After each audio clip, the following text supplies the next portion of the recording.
Dr. Murray Bowen conducted a research project at NIMH from 1955 to 1959 in which he hospitalized families with a schizophrenic member to better understand the functioning of the families in vivo. The staff for this project included psychiatrists and social workers, but only the nurses were present and writing notes about the families at all times. In 1955, this project was in its inception, but Dr. Bowen was already able to observe some of the basic emotional processes that were to emerge as concepts of his family systems theory. I think these notes, and in this article, I use Dr. Bowen's notes and I use the social worker's notes as well to supplement this. I think it's possible to see,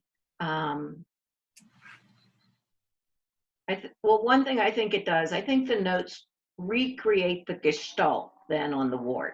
I think they do that. For me, that's very exciting. My goal has always to go back in time and be present on the ward. And I think the combination of these notes gives a strong sense of the emotional system in the families. I mean, these were real families living on the ward. So I'm hopeful that this article will convey that emotional system of the family I featured in this article. I mean, these were real people. I think you can see it. I think you can see a number of the concepts that later were explicated in 1966 in the paper where Bowen wrote about the concepts. I think you can see them all here. You also can see the data on which those concepts were formulated.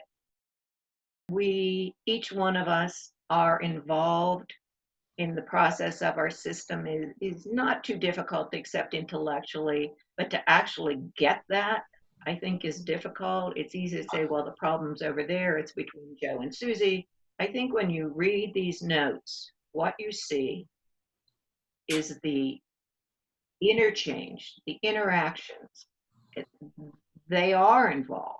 There's no escaping the involvement. Even going off the ward is being involved in the process. You see all the reactivity, you see all the responses, and I think it brings it alive.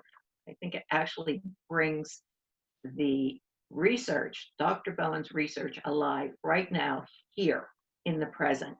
And I think it brings the theory alive in a way that no other reading can do.